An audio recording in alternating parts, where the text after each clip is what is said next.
Muy buenos días, muy buenas tardes a todos. Bienvenidos a nuestro Campfire Talks del día de hoy, día sábado 9 de mayo del 2020.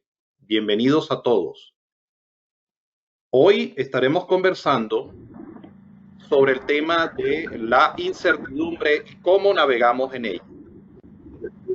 Vamos a solicitar a todos los participantes que mantengan en mute su micrófono para poder iniciar con la presentación.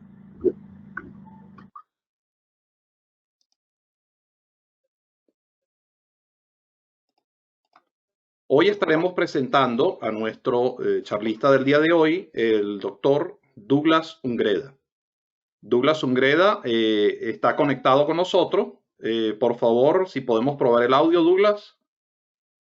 Yo hablo, ¿se escucha? Perfectamente, perfectamente. Muy Okay. bien. Entonces, cuando quieras, podemos dar inicio. No sé si quieres que te presente o te presentas tú directamente y tú me indicas el control de las láminas. Ok, haz tú la presentación, Santo. Excelente. Douglas Ungreda es economista, es doctorado, experto en economía financiera, ha tenido experiencia en banca, en mercados de capital, ha participado en formulación de políticas económicas y en evaluación y capacitación en áreas de economía monetaria y financiera internacional. Es en este momento profesor asociado de cuarto nivel en economía internacional y macroeconomía. Tiene un certificado en gestión de riesgos cuantitativos y está incursionando actualmente con fuerza en el tema de la industria de la energía. Intereses variados en cuanto a geopolítica, historia militar, aviación, petróleo y gas. Un pianista clásico por entrenamiento y por estudio y interesado en todas las cosas que hagan que la vida valga la pena vivirla. Con esto damos paso a Douglas para que inicie la charla del día de hoy. Nuevamente damos la bienvenida a todos los participantes. Gracias, Alessandro.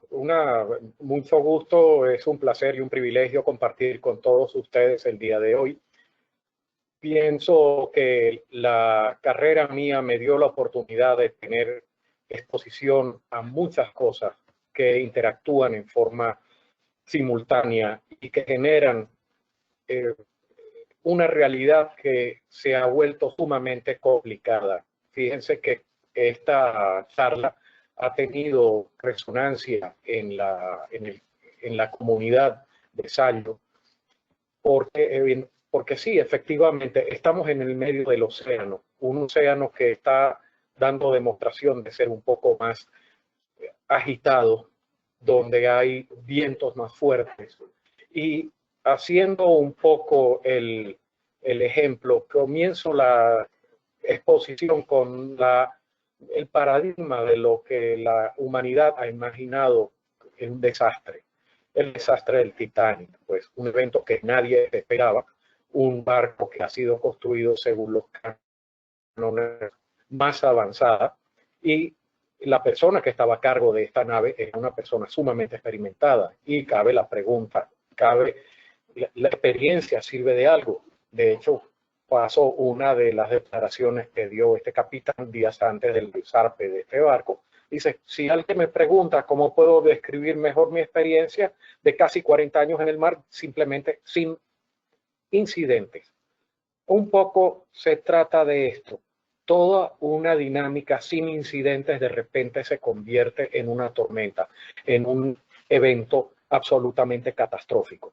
Lo mismo podríamos decir de la exploración espacial. Estados Unidos, siguiente lámina, Estados Unidos fue colocado a la cabeza en la carrera espacial en una época donde todavía no se tenía una capacidad de computación como la tenemos hoy día. De hecho, en la década de los 60, los astronautas también utilizaban las reglas de cálculo. Algunos de nosotros hemos visto reglas de cálculo y fíjense que hay un margen de error para esto y el complemento lo usaban ellos con su inteligencia. El Challenger, que es otro evento paradigmático en cuanto a no necesariamente por una fuga de una válvula, sino por una empacadura que resultó defectuosa en un día particularmente helado de un día de febrero, enero, en Florida. Eso podría habérselo imaginado. Entonces, podríamos comenzar a describir la incertidumbre como un de referencia enorme, infinito, que nos toca a nosotros circunscribir. Nuestra educación ha sido toda la vida orientada a que la aleatoriedad se representa a través de tirar una moneda o tirar varios dados. Pero aún así cabe la duda, ¿qué tan aleatorio es tirar una moneda? ¿Qué tan aleatorios son los dados cuando los tiran? La pregunta que de fondo es, ¿cómo sabemos que un dado o una moneda está perfectamente balanceado? Entonces, ¿hasta qué punto realmente juega la suerte absolutamente? ¿Hasta qué punto podríamos nosotros creer la anterior, Sandro, que me estás adelantando demasiado? ¿Hasta qué punto nosotros podemos creer en las afirmaciones en una época donde tenemos una dificultad de creer en la información que se nos envía a través de los fake news? ¿Qué podemos pensar que es correcto? ¿Qué podemos pensar que está equivocado? ¿Cómo distinguir las verdades de las medias verdades? Sobre todo lo que estamos recibiendo últimamente.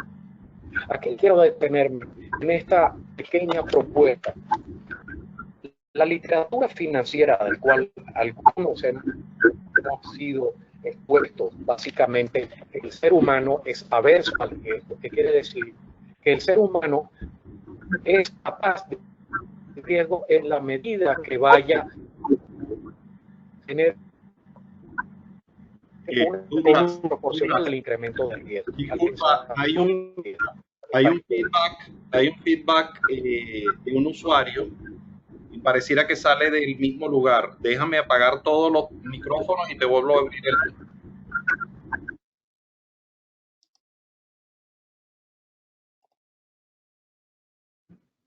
Ok. Ahora puedo.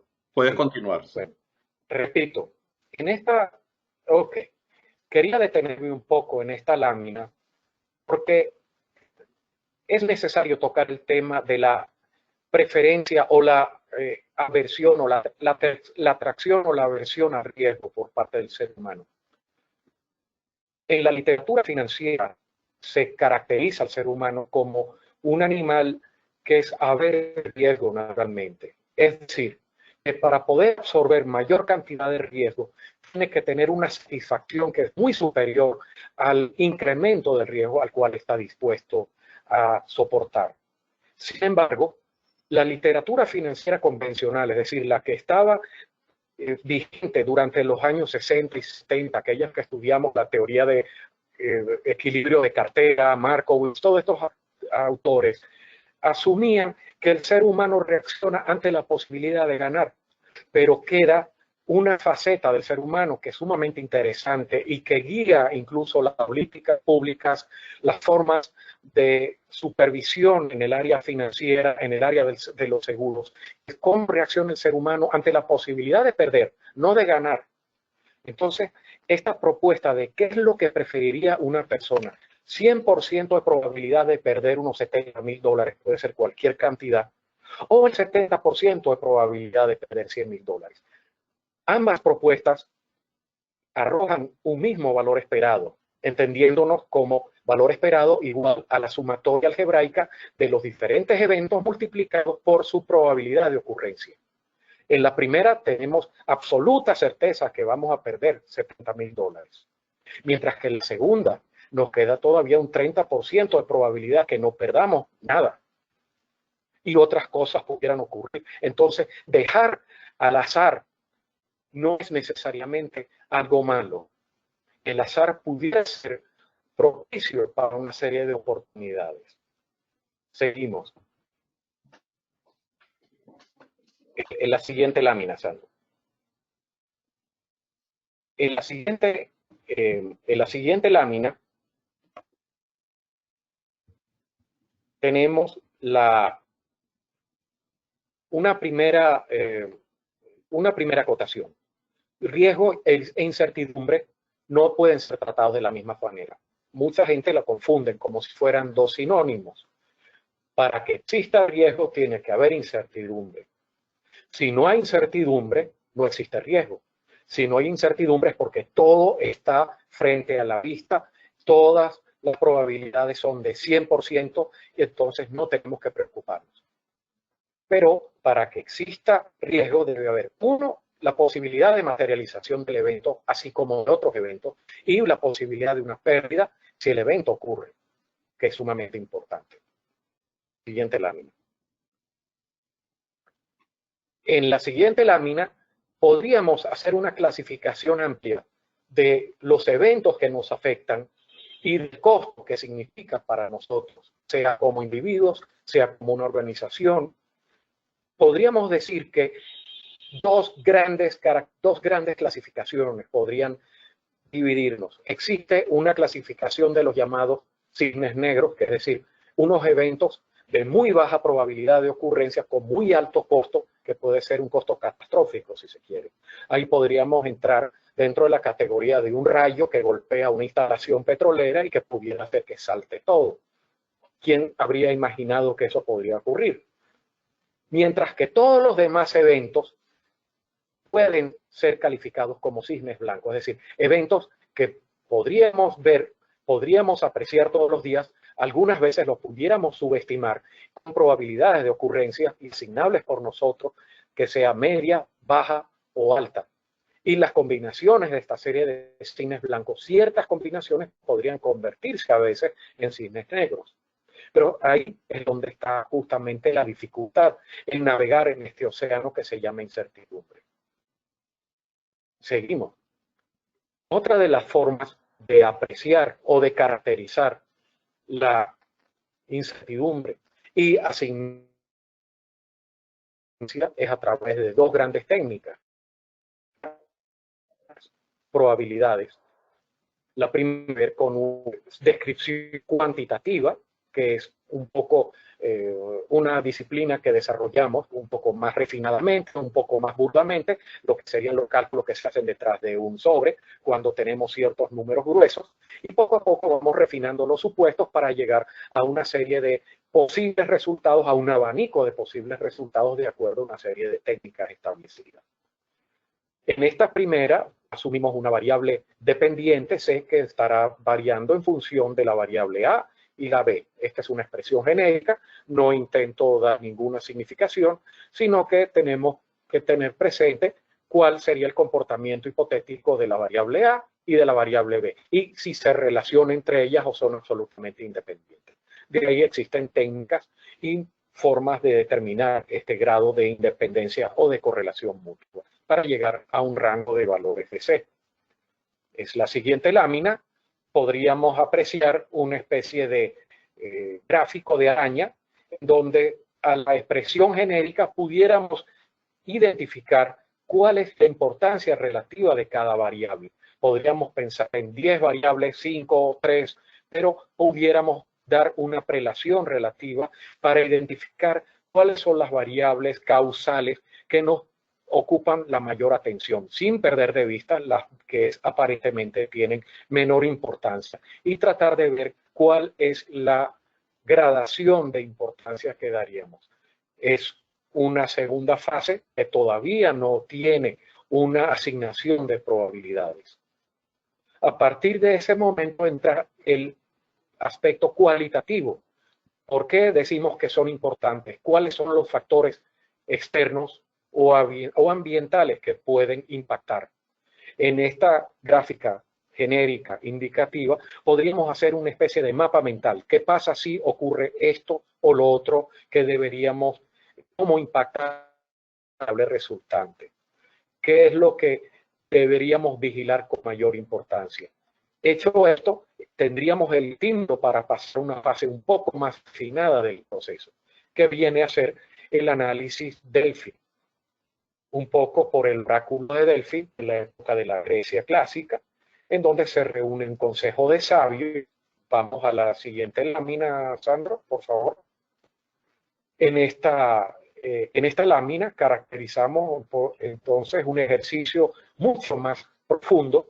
Podríamos reunir grupos de tareas que identifiquen variables causales con las características de cada una, cuál es la probabilidad que se le pudiera asignar en grado pequeño, mediano o alto, para reunir todas estas impresiones y generar una matriz de fortalezas, oportunidades, debilidades y amenazas cuando se trata inclusive de un ejercicio de planificación estratégica.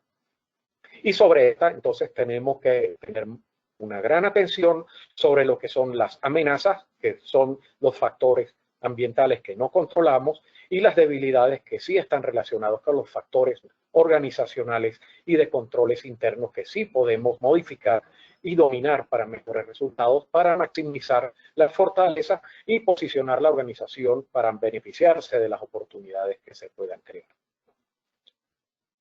Otra de las cosas que debemos tener presente, próxima lámina por favor, tiene que ver con la imagen que creamos inicialmente. Estamos en un océano. El océano tiene olas. Estas olas tienen características. Nosotros tendríamos una experiencia, una información y una capacidad de evaluar educada en la experiencia pasada. Pero, ¿cuál es nuestra experiencia pasada? Tenemos que tener un historial de las variables que intervinieron en este ejercicio, cuál ha sido el comportamiento de estas variables. Entonces, para hablar con la incertidumbre hace falta un idioma. Ese idioma se llama estadística. Es un dialecto cargado de signos griegos, pero que al fin y al cabo estimula la intuición, si uno quisiera trabajar en ese sentido, que es un poco mi idea, de motivar a los asistentes a entender un poco estas herramientas. ¿Cómo caracterizaríamos estas olas? O el comportamiento de las variables del comportamiento pasado. Habrían dos grandes escuelas del pensamiento, si se quiere, que han venido evolucionando con el desarrollo de la capacidad de computación y del desarrollo de los software. La primera escuela del pensamiento estaría relacionada con la idea de que los precios, ya sea del petróleo, tasas de intereses, tipos de cambio o el precio de una acción, están influidos por la memoria de corto plazo. Es decir, hay una especie de memoria basada en los eventos que se dieron ayer y los proyectamos inmediatamente en el día de mañana, y eso modificado por eventos o choques externos que son totalmente aleatorios, que pudieran ser aleatorios.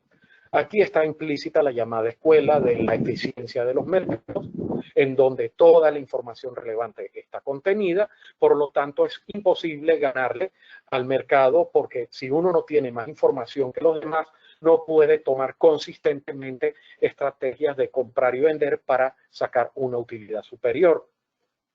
Sin embargo, tenemos que recordar que en estas tendencias de muy corto plazo, en estos factores inerciales de corto plazo o autorregresivos, como decimos los que algo estudiemos de econometría, existe la memoria de largo plazo. Es decir, hay series estadísticas que tienen una propiedad que se llama de reversión a la media. ¿Qué quiere decir? Que si una variable sube excesivamente o baja excesivamente, en algún punto se regresará y tenderá a converger hacia su nivel de promedio de largo plazo. Son todas técnicas de estimación estadística con los software adecuados que permiten llegar a esta conclusión. Por lo tanto, nos permite tomar decisiones oportunas y no tomar decisiones en forma oportuna. Por lo tanto, estamos dibujando un mapeo de nuestro cono de incertidumbre. Estamos diseñando cuál podría ser un valor teórico superior, cuál pudiera ser un valor teórico inferior, y tratar de caracterizar el comportamiento de estas leyes de probabilidad, que en esta lámina simplifico con la campana de Gauss, pero debemos tener en presente que existen aproximadamente 50 distribuciones probabilísticas teóricas que pueden ser aplicables y pueden caracterizar mejor una serie de otras y nos permite proyectar resultados a futuro. Entonces, una cosa sí es cierta, más nos alejamos en el tiempo, mayor será la dispersión del valor esperado debido a los efectos de eventos del entorno que nos rodea junto a la sumatoria de pequeños detalles dentro de nuestra organización que no podemos controlar totalmente y que tenemos que seguir perfeccionando. Y eso es un poco la razón por la cual se van gestando y que no podemos ver business negro nosotros hoy en un poco más allá del momento, pero vigilantes o tenernos. Douglas, Aquí en la próxima lámina disculpa que te comenzamos en la última lámina te estamos perdiendo un momento, hubo una interrupción en el sonido. Si quieres repetir la conclusión de esta lámina antes de cambiarla. Oh, sí, ok. En esta lámina, entonces, lo que estamos haciendo es mapear nuestro cono de incertidumbre. Estamos tratando de caracterizar con las herramientas cuantitativas adecuadas el comportamiento de las variables que a nosotros nos interesa determinar y qué efecto pueden tener en el resultado final que tanto estamos vigilando. Eso se escuchó, ¿verdad? Sí, perfecto. Lámina siguiente, por favor. De aquí quiero detenerme un poquito más, porque en el fondo estamos defendiendo en una organización corporativa un patrimonio que viene a ser la diferencia entre los activos de la empresa menos los pasivos de la empresa. Asumiendo que los pasivos y los activos estén dados de acuerdo a una política y de acuerdo a una forma sistemática de pensar, podríamos comenzar a pensar en esta forma. Los activos van a evolucionar en el tiempo según un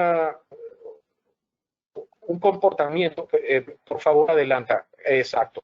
Esa serie de tiempo que ha caracterizado el comportamiento de mi activo, con el tema 1, cuando vayamos a proyectarlo, puede tomar muchas formas. Aquí tengo que tomar en cuenta cuáles son los riesgos que están entrando. Podríamos hablar de riesgos de cambio, riesgos de liquidez, riesgos de tasas de intereses, riesgos operacionales, cualquier otro tipo de riesgo que afecte la operación de la empresa. Y todavía tenemos que tomar en cuenta que ese activo puede disminuir su valor si llegamos a un punto de riesgo de cola en donde el valor del activo se coloque por debajo de nuestros pasivos. En ese momento entramos en la zona de insolvencia, que es la probabilidad que todos buscan evitar, es decir, el valor a riesgo. ¿Cuál es el valor máximo que estaríamos incurriendo de pérdida con ese 1%, el cual debemos de cubrir con una capitalización adecuada? Esa forma de pensar es la que se aplica en las instituciones financieras, en los fondos de pensiones, fondos de inversiones, empresas de seguro y, ¿por qué no?, aquellas empresas que manejan activos con una grandísima volatilidad. De aquí siguiendo, pasamos entonces a lo que podría ser un ejercicio teórico. Tenemos la estimación de punto único, que puede ser nuestro cálculo de cifras gruesas, anotándolo en una servilleta, donde decir, podemos implementar un proyecto que puede tener una demanda teórica de 10 unidades, al precio de 10 estaría generando un ingreso de 100, le restamos nuestros costos fijos y variables y podríamos tener en ello una utilidad de 30. Naturalmente, este cálculo inicial puede ser refinado si comenzamos a designar una serie de escenarios. Escenarios en cuanto a los precios, a las unidades demandadas, para después bajar a los posibles escenarios de costos variables y determinar un rango de resultados finales en un escenario medio, bajo y mejor. En la próxima lámina podríamos entonces pensar que esta expresión de un modelo financiero puede refinarse aún más. Podríamos utilizar tanta complejidad cuanta nos parezca necesaria, y pudiéramos decir que dentro de los ingresos existen variables como el precio del mercado, cómo se ha comportado, y en el gráfico a la derecha nuestra tendríamos entonces un esquema tornado que viene a establecer la importancia relativa de las variables en la determinación. Para este ejemplo muy sencillo, puedo identificar el número de unidades y el precio de venta como las dos variables más importantes a las cuales prestar atención, en donde la ganancia de la demanda de unidades se va a dar a partir de este nivel, y en donde cada unidad demandada adicional me va a traer ganancias al resultado final. Lo mismo el precio, a partir de este punto es que puedo cubrir mis costos fijos, y de aquí en adelante puedo comenzar a cubrir y generar una ganancia. Después tenemos el costo de los materiales, el costo de la mano de obra, los sueldos, los gastos administrativos, y por último considerar un factor residual que viene a ser la depreciación, que es vista como un origen de fondos en la contabilidad. Puedo incluso llevar una simulación de Monte Carlo, es decir, con un software adecuado, puedo llevar o simular 1.000, 1.000.000 de años fiscales posibles, y puedo identificar un rango de resultados posibles, un rango donde los resultados pueden ser negativos, es decir, tengo al 95%, al 90% de confianza, tengo un 5% de probabilidades que vayan a colocar por debajo de este nivel, de esta barra, y otro 5 donde puedo tener resultados superiores. Y estos software tienen la capacidad de recoger todas y cada una de las simulaciones e identificar las combinaciones de variables que produjeron estos resultados, tanto negativos como positivos. Por lo tanto, tendría una capacidad de dominar la incertidumbre y saber lo que no debo hacer, cuáles son las variables internas que yo controlo, que debo mantener dentro de ciertos parámetros estrictos para evitar que me produzca esto, y cómo puedo organizarlas mejor para generar la máxima productividad y colocarme por encima del 50% y encima del 75% si se quiere. Esto al final me llevará a una serie de consideraciones finales. Tenemos que conocer los riesgos con los cuales trabajamos. Tenemos que aprender a identificar los cisnes negros. Es decir, cuáles son aquellas posibilidades que tenemos que considerar, incluso en el extremo. Una de las cosas que han ocurrido, los grandes accidentes de la historia, las grandes catástrofes de la historia, en el fondo no han sido totalmente fortuitas. Han sido producto de la información en el ambiente y que no se tenía la capacidad de leerlo adecuadamente. Si vamos a la historia, podemos perfectamente recordar el mismo desastre del Titanic. Había una advertencia de que existían los icebergs, y el capitán tenía prisa por llegar a su destino y romper un récord, y no se hizo caso a esa advertencia, aún manteniendo como ventaja la posibilidad de usar el telégrafo. Tenemos el caso del desastre de la caída de las torres de World Trade Center el 11 de septiembre del año 2001. Los organismos de inteligencia tenían una información y no sabían qué hacer con ella, porque estaban degradados por aquello del colapso de la Unión Soviética, y habían bajado los presupuestos para vigilancia e inteligencia, incluso inteligencia electrónica, y se produjo este desastre. Después, ¿qué pasó con el desastre del virus que tenemos hoy en puertas? Había una advertencia, hubo una información y fue subestimada. Entonces, la palabra clave es la subestimación como evento que tenemos que evitar en todo momento. Al final, nos queda una serie de conclusiones. La incertidumbre tiene un ropaje feo, pero dentro de ese ropaje existen oportunidades.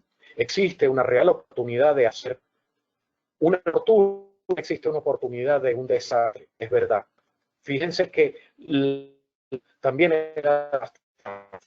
las organizaciones a las cuales representamos, las responsabilidades que tomamos dentro de nuestras organizaciones, nos obliga a actuar como buenos padres de familia. ¿Qué significa eso en términos legales? Hacer todo lo que no está en el manual de funciones y de tareas, sino ir más allá de lo necesario. Ahora, calibrar cuál es el nivel adecuado de buen padre de familia, ahí con la dificultad. Pero uso al máximo de nuestras facultades y nuestras capacidades, pero hacer y vigilar 360 grados para posicionar, para accionar adecuadamente los que representemos, para maximizar la posibilidad y las potencialidades que ofrecen estos cisnes negros. Piense cómo tenemos que el virus ha tenido un efecto positivo para la industria de las comunicaciones, la industria farmacéutica, tenido este criado servicio, PIB está tomado de juicio, el global contribuido en más del 60% por los servicios, por lo tanto, golpeado en el talón de Aquiles de muchos países.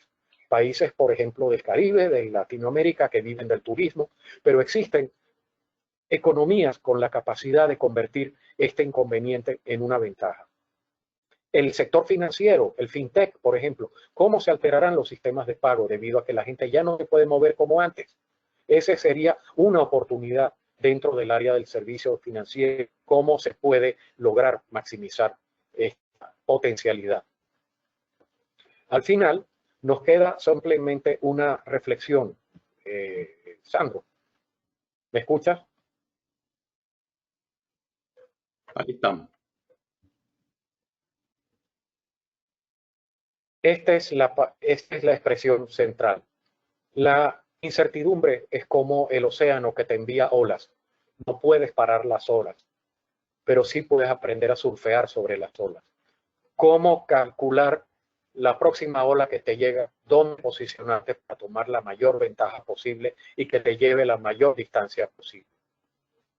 Muchísimas gracias y espero y te dejo otra vez el micrófono a tu cargo. Se abre un periodo de preguntas y respuestas y comentarios. Gracias a todos. Muchas gracias. Aquí tenemos la oportunidad de hacer comentarios. Un primer comentario que yo haría es a nivel del manejo de la incertidumbre. Uno tiene que aprender a que estas mismas herramientas que pueden ser profesionales son herramientas que uno debe aplicar a nivel personal para sus finanzas personales, el manejo de los activos personales. Y hay elementos de toma de decisiones, inclusive, digamos, individuales, como qué tipo de carrera quiero estudiar, que son interesantes. El que estudió Derecho o el que estudió, de repente, cocinero, tuvo una situación totalmente distinta al que estudió enfermería o se graduó de médico en una condición como la del COVID-19. Es decir, hay elementos que uno ni se imagina que pueden ocurrir y que en el futuro inmediato se nos presenta como retos, pero también como grandes oportunidades. Muchísimas gracias, Douglas. Vamos a revisar preguntas que puedan estar llegando por el chat. Ajá, Héctor está solicitando derecho de palabra, entonces vamos a abrirle el micrófono. Vamos a ver, Héctor. Aquí está Héctor.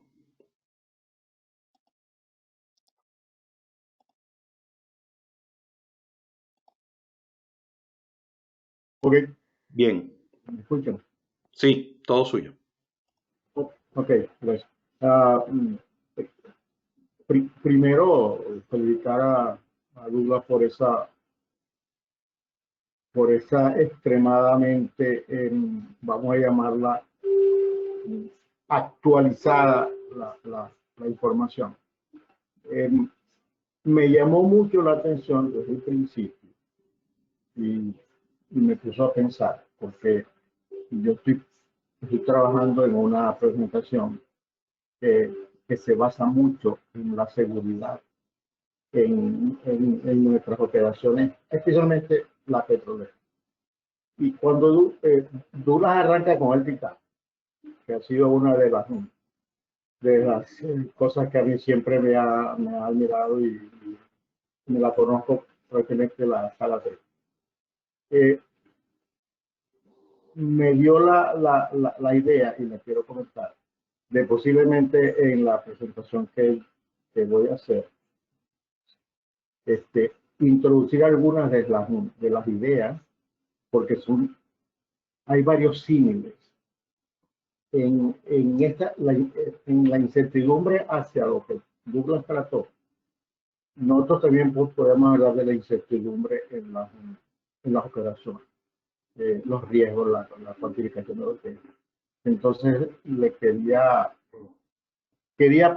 pedirle si él pudiera, off the record, en algún momento, darle un poquito más de información sobre la parte de la incertidumbre, en donde yo la pudiera encajar en lo que estoy trabajando en la parte de la seguridad. Yo he trabajado con incertidumbre, he trabajado bastante con un programa que se usó mucho en PDVSA y aprendí mucho de que muchas veces la incertidumbre no se mide por una cuantificación que se haga. Y volvemos al punto del capitán del Titanic, 40 años de experiencia. La incertidumbre de él, yo creo que estaba completamente tapada o bloqueada. Primero, porque él estaba muy seguro de lo que él estaba haciendo. Segundo, porque lo que recibía del exterior era que era imposible que pasara algo. Yo recuerdo que una de las cosas que se decía a uno de los pasajeros cuando se estaba entrando al Titanic y preguntó, este barco se puede hundir, entonces le dijo uno de los marineros, señora, este barco ni Dios lo puede hundir. Entonces todas esas cosas fueron conformando una actitud, y es una de las cosas que yo voy a conversar, es la actitud. La actitud del capitán estaba fuera por completo de todo lo que le estaba haciendo, y sucedió lo que tenía que suceder. Y así en muchos casos va pasando. Puede ser que este símil me gustó mucho porque me dio una idea de cómo arrancar la próxima presentación cuando me toque. Así que gracias, Douglas, y de nuevo, felicitaciones. Con mucho gusto, Héctor. Cualquier cosa que pueda contribuir, como tú sabes que sí. A través de Sandro existe la posibilidad entonces de contactarte y en alguna forma contribuir a que mejores tu presentación. Y sí, es la actitud que tú bien dices. Hay que tener una cierta actitud de humildad y siempre en forma obsesiva, si se quiere, es siempre preguntarnos qué es lo que no sé, qué es lo que no sabemos. Y no tener miedo de pensar fuera de la caja, out of the box. No tener miedo de ser anticonformista y pensar de una forma poco convencional. Siempre tratar digamos que nuestro proyecto es como un cuadro que estamos pintando.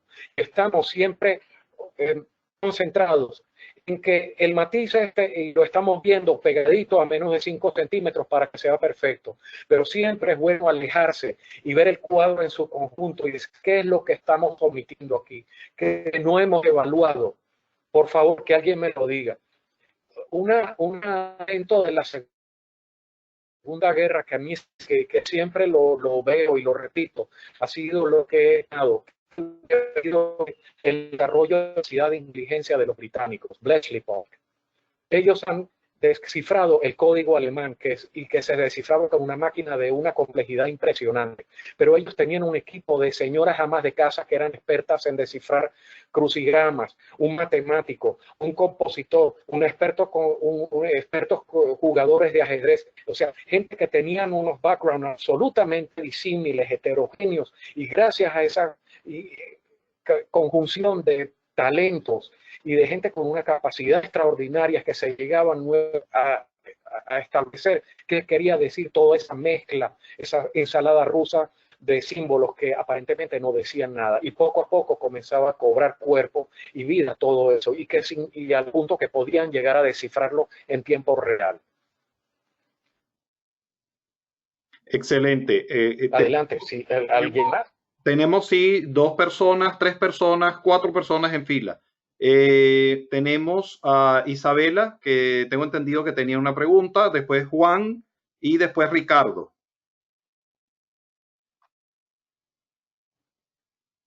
Adelante, Isabela.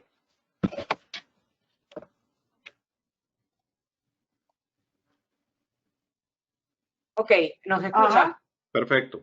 Douglas, excelente presentación, Douglas, muy buena. En el punto donde tú dices por qué no se valora la información ante un posible cisne negro, en el tema del COVID, se sabía de alguna manera que había una amenaza de una epidemia, de una pandemia incluso, porque se estaría gestando esta producción de algún virus por el mal manejo de los animales, y que estas pandemias anteriores ya habían surgido de ahí. Lo que pasa, según lo que tengo información, es que no se tenía precisión de cuándo podía ser esa amenaza, se podía presentar esa peste, ¿no? ¿En qué momento? O sea, es una información muy etérea, poco precisa, y los países simplemente tienen prioridades y dicen, yo necesito resolver otras cosas. Entonces, hasta una amenaza tan etérea que pudiera pasar quién sabe cuándo, pues no le ponen importancia. Eso es una de las razones por qué no se toma en cuenta una información eventual. Y pasó en el tema del COVID, por ejemplo. Hay una persona que está preguntando eso, que por qué no se tomó en cuenta esa amenaza, porque se veía muy lejana.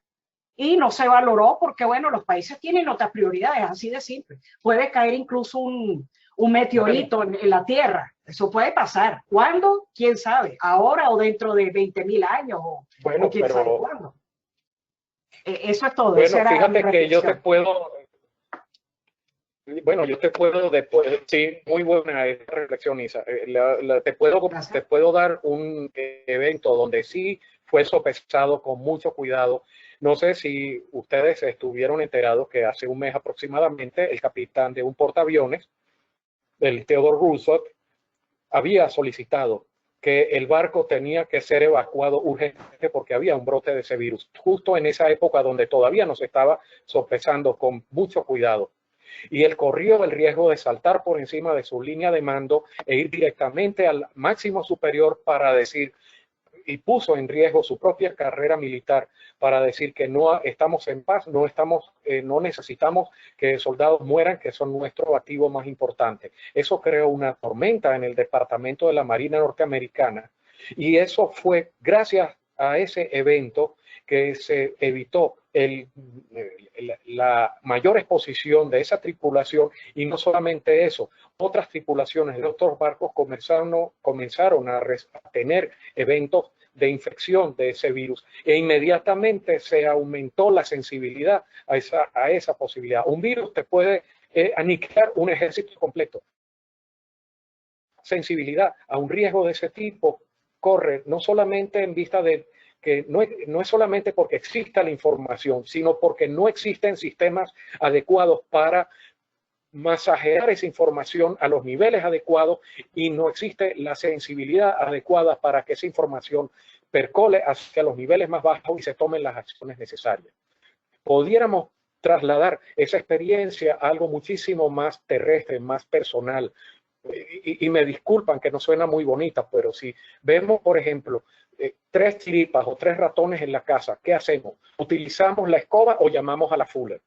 ¿Cuál es el costo de usar la escoba con respecto a la amenaza que puede recibir 3 chiripas o 3 ratones, y frente al costo de tener que llamar a la Fuller? ¿Cuál es el baremo? ¿Cuál es el nivel de corte donde a partir de ese nivel voy a tener que buscar un nivel de ayuda superior? Esa es la parte más delicada de todas, porque puede ser necesario utilizar los mecanismos formales e informales para que la ayuda llegue rápidamente. Depende de quién está directamente expuesto a ese evento, cómo lo reconoce, qué tan rápido lo reconoce y lo evalúa y lo comunica, y se asegure que los niveles superiores piensen lo que él está pensando y actúen en consecuencia.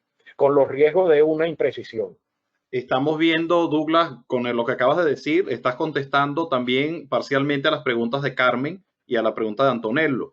Carmen está preguntando si los cisnes negros siempre se relacionan con subestimar situaciones y cómo extrapolar esa analogía con datos cuantitativos. Es decir, qué tipo de información tengo que tener a la mano para estar seguro de que no me agarre por sorpresa. Y Antonello está indicando si realmente tengo que vivir alerta, cómo no vivir aterrado con teorías de conspiración. O si no, simplemente es correcto, dejarse llevar y que cuando llegue el cisne negro reaccione. Es un instinto que uno va desarrollando a través de los años. No hay una fórmula mágica. Tienes que tener la información, pero tienes que tener un sistema del tratamiento de la información y de la evaluación de la información. Cuando fueron atacados las torres de Gemela en Nueva York en el año 2001, la información existía que decía, ay, qué raro, están estos señores que están interesados en volar un avión, pero oye, es interesante saber que no les interesa ver cómo se aterriza el avión, sino solo volarlo. Si uno estuviera ahí hoy día, habiendo evaluado esa información ex post, habría dicho, tonto, ¿no te das cuenta que tienes ahí una conspiración montándose? Tú no sabes lo que comunica a tu superior, ellos sí sabrán qué hacer con ellos. Entonces uno tiene que tener no es con el ánimo de tener la idea de la conspiración o de la mano peluda, pero uno se tiene que sentir llamado a atención cuando algo fuera de lo normal existe.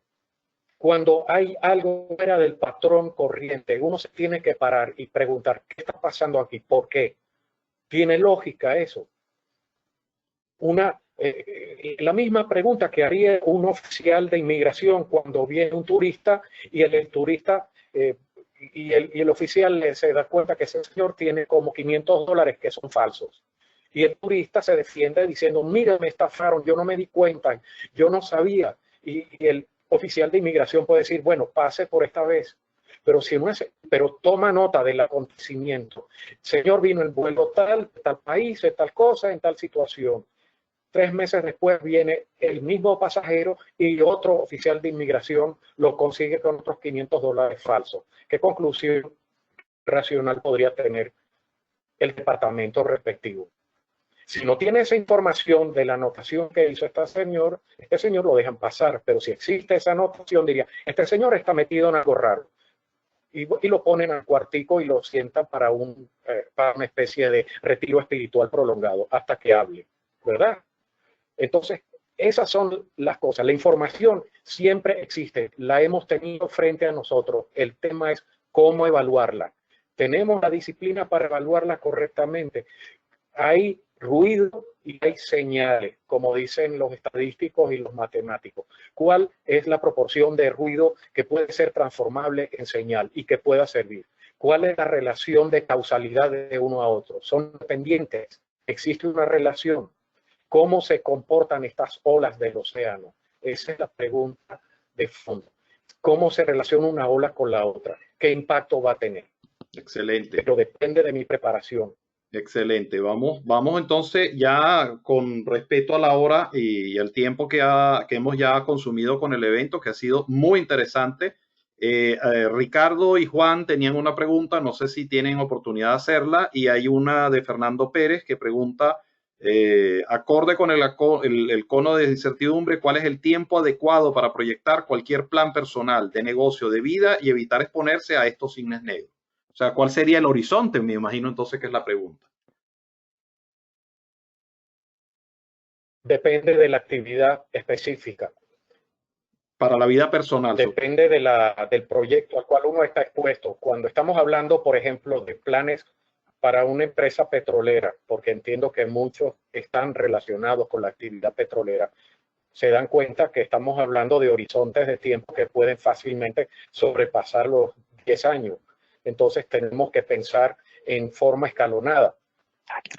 Y una de las cosas que me gustaría compartir en un webinar a futuro es cómo tomar este tipo de decisiones, porque esa es una de las preguntas más típicas y más críticas.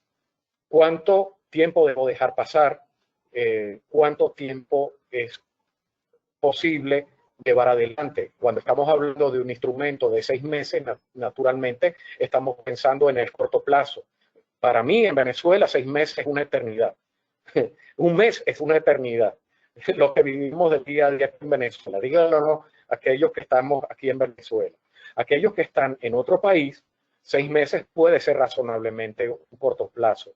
Depende de cuáles son las variables que estamos masajeando y cuáles son los tipos de proyectos que estamos tocando y cuáles son los resultados y los riesgos involucrados. En la medida que el riesgo aumenta, la dispersión del resultado es muy amplio desde el día 1, no podemos estar pensando en un largo plazo, como había un chiste del viejito que le dicen, ¿por qué no compra un fondo mutual? Y el viejito le dice, mira, hijo, a mis 90 años de edad no puedo darme el lujo ni siquiera de comprar cambures verdes, ¿okay?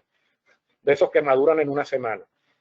Entonces, hay que ver cada una de las situaciones y catalogarlas según el nivel de riesgo al cual está puestos y en el lapso de tiempo que deberíamos tener, ver un resultado inicial.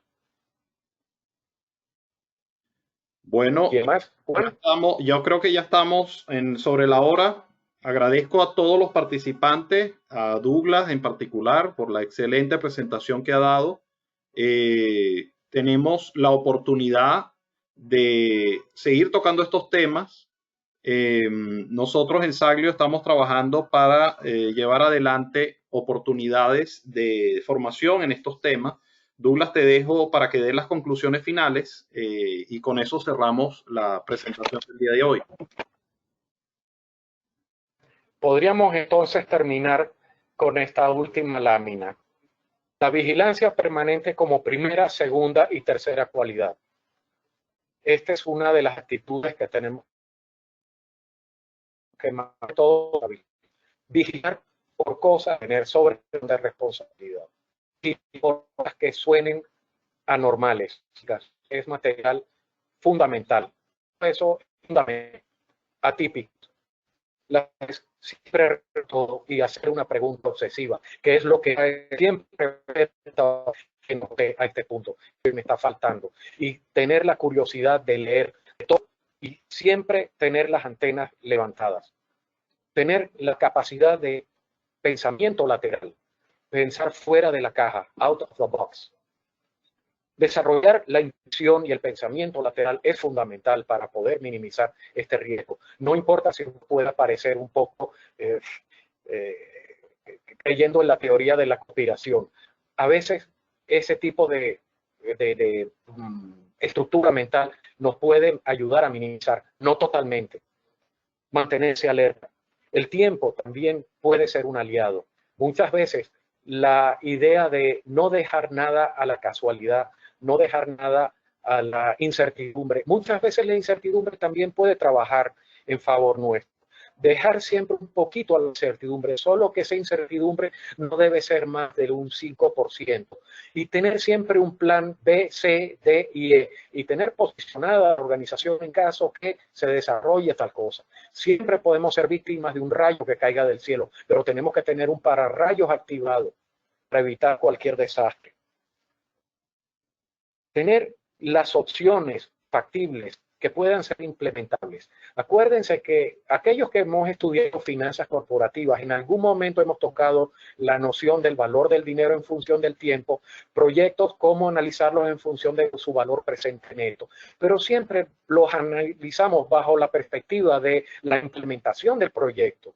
Pero en el abanico de decisiones existen otras 3 grandes categorías: la de retraernos, la de abandonar el proyecto o de llevarlo a cabo en forma modular por barreras. Todo ese tipo de formas de decisión serían material útil para un webinar futuro en el cual pudiéramos organizar, dependiendo del gusto y de las preferencias del consumidor.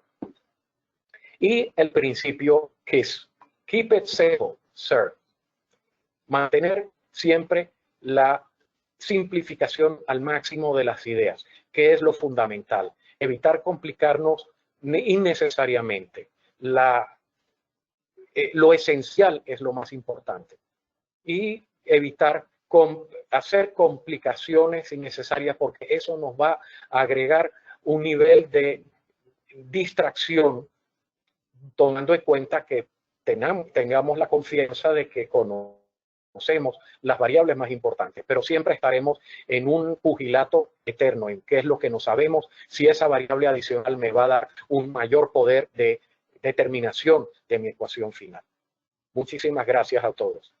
Excelente. Gracias a todos por la participación. Estaremos informando cuando subamos esta presentación al canal de YouTube de Saglio Consulting.